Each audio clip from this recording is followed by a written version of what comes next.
J'ai été entendu au titre de secrétaire départemental. Ça fait suite à un dépôt de plainte déposé par ERDF. Suite à une coupure d'électricité, il a fallu quand même que je fasse marcher un petit peu la mémoire parce que ça fait 2 ans et demi de ça. C'était le 28 juin 2016. Non, c'est donc quand l'électricité a été coupée dans les locaux du MEDEF.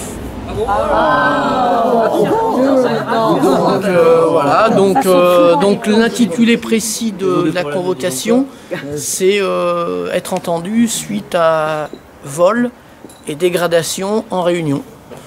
Donc voilà, donc voilà un petit peu ce que... Donc il nous est reproché d'avoir coupé le courant et d'avoir volé des fusibles dans un transformateur. Donc moi j'ai dit que j'étais bien au courant de l'action qui avait été décidée, puisqu'elles sont toujours décidées collectivement. J'ai expliqué que j'étais certainement présent sur les lieux de l'action, mais j'étais pas sûr à 100% parce qu'il y a 2 ans et demi. Donc j'étais pas sûr à 100%, que c'était une action qui était revendiquée par la CGT, donc il n'y avait pas de souci là-dessus. Maintenant, en aucun cas, moi je reconnaissais les vols de quoi que ce soit. J'ai dit que moi-même, j'étais à titre personnel incapable de changer un fusible dans ma propre maison, donc je ne me serais pas aventuré à aller à intervenir, quoi que ce soit, de faire. Et donc moi j'étais incapable de dire, donc je ne reconnaissais pas l'accusation de vol qui nous était reprochée. Donc voilà, ensuite, j'ai envie de dire comme d'habitude, oui presque, donc un tas de questions, donc on y a répondu, donc l'action avait été décidée collectivement, bien entendu. Est-ce que on m'a posé la question, est-ce que nous estimons qu'il est dans l'ordre des choses que notamment des salariés d'EDF se permettent de couper le courant lors d'une journée d'action, qui est un délit. J'ai dit que face à la violence sociale exercée par ce gouvernement et ceux qui l'avaient précédé, l'action syndicale était quelquefois conduite à mener des actions qui pouvaient peut-être être considérées répréhensibles. Voilà, donc j'ai dit qu'il était dans l'ordre des choses, que ce soit EDF ou dans n'importe quelle autre entreprise, que les salariés, ils agissent sur leur outil de travail. EDF produit de l'électricité, donc l'outil de travail, c'est ce qui produit l'électricité. Mais j'ai tenu aussi à préciser que la cible n'était pas le fait du hasard, que le MEDEF était une cible précise de notre part, et que le 28 juin, même si c'est un peu loin, on a quand même un peu de mémoire. Les jours qui avaient précédé cette action, Pierre Gattaz avait traité la CGT d'être une organisation terroriste et que les militants étaient particulièrement remontés à cette époque-là, et elle l'est d'ailleurs tout autant et aujourd'hui.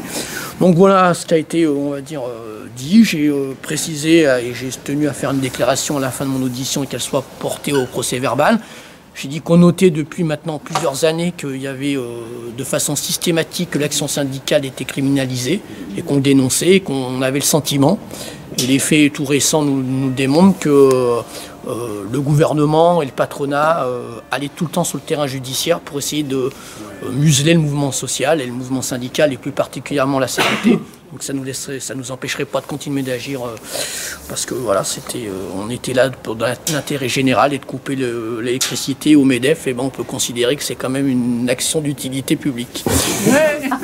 Donc voilà un petit peu ce qui a été dit. Donc on va dire l'audition un petit peu malheureusement presque ordinaire.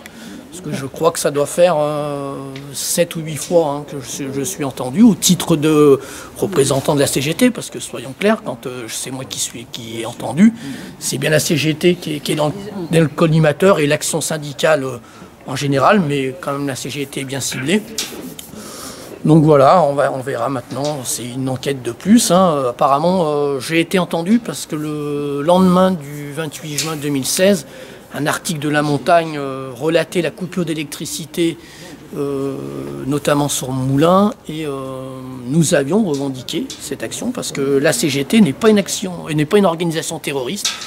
On n'agit jamais à visage caché. Nous, tout ce qu'on fait, on le dit, et tout ce qu'on dit, on le fait. Donc voilà, on revendique cette forme d'action, puisque de toute façon, face à la violence sociale qui est exercée aujourd'hui dans ce pays, et ben, quelquefois on est obligé d'en arriver là. Donc voilà, donc on verra bien, ça se trouve, il n'y aura certainement pas de suite.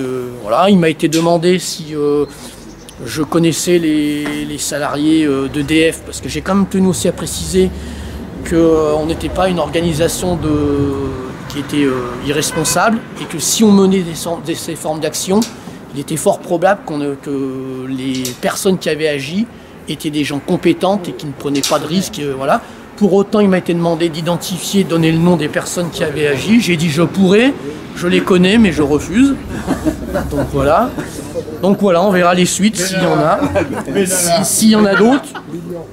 Donc voilà. Après, juste sur... donc ça, c'était, on va dire, ce qui nous réunit.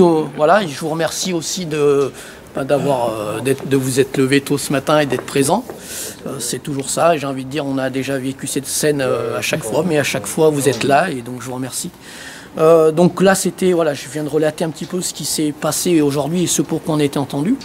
Mais au-delà de ça, moi je tiens quand même à, alors même si c'est contre nous et qu'on est convaincu de ça, mais je tiens quand même à faire un peu une déclaration un peu plus solennelle, un peu du même ordre que ce que j'ai fait, mais on note depuis maintenant plusieurs années, de façon systématique, qu'il y a une volonté de criminaliser l'action syndicale. On voit aujourd'hui que dans ce pays, ils s'organisent en prenant, on va dire, la justice comme levier. Ils s'organisent une volonté évidente de faire taire toutes les oppositions. Et je crois que c'est une dérive grave auquel on assiste dans notre pays. Et ça en dit long sur le côté autoritaire que ce gouvernement, mais bien aidé, et en cela par le patronat dans ce pays, veut mener. Et donc on doit, en tout cas nous, on ne baissera pas la garde, on reste déterminé à continuer de s'exprimer à chaque fois et mener des actions à chaque fois que l'intérêt des salariés, l'intérêt général est remis en cause. Ça ne va pas nous empêcher, c'est pas parce qu'un militant est obligé de s'expliquer, voire peut-être demain, ou pour d'autres raisons, peut-être condamné. À certains endroits, on a des camarades qui sont condamnés, mais la CGT et syndicaliste, c'est avant tout un collectif. Et s'il y en a un qui est aujourd'hui muselé, il y en a des milliers d'autres qui pourront prendre la parole. Donc voilà, mais on assiste quand même dans ce pays à une dérive qui me semble autoritaire et qui peut être inquiétante sur la façon que certains ont la conception autoritaire de leur action. Donc on a intérêt, nous, à chaque fois que c'est le cas, mais la démonstration est faite ce matin, eh ben, c'est de se serrer les coudes et de continuer à mener notre action comme on l'a fait depuis maintenant longtemps. Et je tiens quand même à préciser qu'au-delà de quelquefois du côté presque qui pourrait nous faire sourire des intitulés, des convocations à répétition, derrière, eh ben, c'est quand même des accusations qui sont portées contre l'action syndicale. Ça arrive quelquefois à ce que des militants soient condamnés. Je fais juste une petite aparté, mais il y a de ça quelques mois, on était ici présents et notre camarade Elena était entendue pour avoir participé à écrire des slogans sur les routes. On en rigolait presque tellement que c'était risible. Mais derrière, eh ben, Elena elle a été condamnée à payer 150, enfin la CGT, à travers la personne d'Elena, a été condamnée à payer 150 € d'amende. Voilà, donc au-delà de la somme, c'est quand même une condamnation et on peut quand même là aussi dire qu'il y a une justice au service de la répression syndicale, donc on ne peut pas laisser faire. Donc à chaque fois qu'il sera nécessaire de le dire, eh ben, on le dira, voilà, donc on verra bien. Il y a d'autres dossiers, je crois la CGT de l'Allier, on doit avoir à peu près encore 4 plaintes qui courent sur différents dossiers.